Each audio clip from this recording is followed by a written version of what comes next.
پوری نماز کے اندر انگلیاں کھول کے نہیں رکھنی ہوتی، بند کرنی ہوتی، اسے نہیں کھولیں۔ آپ کہیں گے اتنی سی بات کرو، اللہ نے مانگا ہے کر لو۔ جب آپ کھڑے ہوں مرد کے لیے ہاتھوں کو زانوں کے اوپر رکھنا ہے، سائڈ میں نہیں رکھنا ہے، سامنے رکھنا ہے، سامنے رکھو۔ سب کی لاجک ہے، اور معصوم کی بیان کی بھی لاجکس ہیں، ہماری سوچی بھی نہیں ہے، بیان کی بھی لاجکس ہیں۔ ہاتھ سامنے ہونے چاہیے، سائڈ میں نہیں ہونے چاہیے۔ مثال کے طور پر جب رکوع کریں تو انہوں نے کہا ہے کہ ہاتھوں کو صرف رکوع میں ایک جگہ ہے جہاں پہ انگلیاں کھلتی ہیں، باقی سب جگہ پہ انگلیاں بند رہتی ہیں۔ رکوع میں صرف ایک جگہ پہ انگلی کھلتی ہے، انگلیاں کھولیں، تھوڑا سا جو اپنے نیز ہیں اس کو پش کریں پیچھے کی طرف، کمر اسٹریٹ ہونی چاہیے، گردن بھی سیدھی ہو، جھکی بھی نہیں ہو، اسٹریٹ رکھیں۔ کانسیپٹ کیا ہے؟ کانسیپٹ یہ ہے کہ خدا میں تیرے راستے میں گردن کٹوانے کو تیار ہوں۔ لاجک ہے، یہ اپیرنس خدا نے مانگی ہے، ایسے کرو۔ سجدے اب مثلا کھڑے ہونے میں بہت بڑی، میں بعض اوقات سوچتا ہوں کہ اگر ہم چھوٹی چھوٹی چیزوں کو امپروو کر لیں، خدا نے اس اپیرنس کو مانگا ہے نا، تو کوئی لاجک ہے اس کے پیچھے۔ مثلا جب آپ کھڑے ہوں تو آپ کے پاؤں، دونوں پاؤں قبلے کی طرف ہونے چاہیے، ٹیڑھے نہیں ہونے چاہیے۔ کوئی کہے کیا حرام ہے؟ حرام نہیں ہے، مستحب ہے، اس سے نماز امپروو ہوگی، اور نماز امپروو ہوگی تو یہ سمجھ لو آپ نے سب کچھ ٹریگر کر دیا، بہتر ہوتا چلا جائے گا۔ تو ابھی دوسرا دن ہے مجلس کا، میں دوسرے دن میں اس کو عرض کر رہا ہوں تاکہ انشاءاللہ میں اور آپ پریکٹس کریں گے 10 دن، کہیں سے کہیں پہنچ سکتے ہیں ہم، اچیومنٹ ہونی چاہیے نا۔ تو پاؤں بالکل سیدھے ہوں، تھوڑا سا گیپ دیں اور قبلے کی طرف ہوں، ہاتھ انگلیاں بند زانوں کے اوپر ہونی چاہیے۔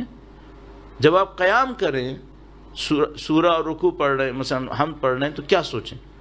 آپ یہ سوچیں میں ایسے کھڑا ہوں جیسے قیامت کے دن خدا کے سامنے کھڑا ہونا ہے۔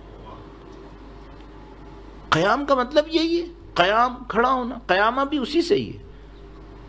پھر آپ رکوع کریں، کیا سوچیں؟ کانسیپٹ یہ ہے کہ رکوع کرتے وقت سوچو کہ میں اللہ کی راہ میں گردن کٹوانے کو تیار ہوں۔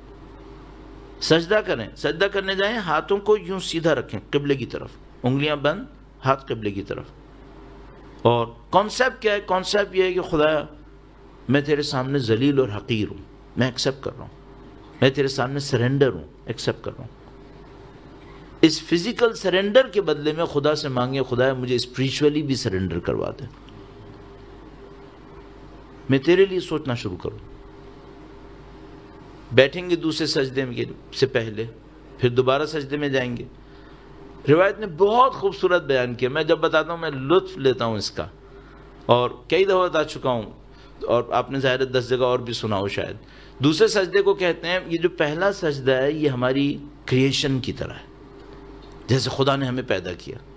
تو جو دوسرا سجدہ ہے یہ کہتے ہیں یہ ڈیتھ ہے، موت۔ دوسرا سجدہ کرنے گئے تو یہ دوسرا سجدہ میری اور آپ کی موت کی طرح ہے، اور اس سجدے کے اندر اپنی موت کو یاد کرے انسان، خدایا مجھے اچھی موت چاہیے۔ اور اس دوسرے سجدے کے بعد اگر دوسری رکعت ہوئی یا آخری رکعت ہوئی تو آپ نے تشہد پڑھنا ہے۔ کیسے تشہد پڑھیں؟ یہ سوچ کے پڑھیں کہ خدایا اس گواہی کو قیامت کے دن مجھ سے قبول کر لے۔ تو اگر کسی کا تشہد خراب ہوا تو قیامت کے دن شاید اس کی گواہی بھی صحیح نہیں ہوگی،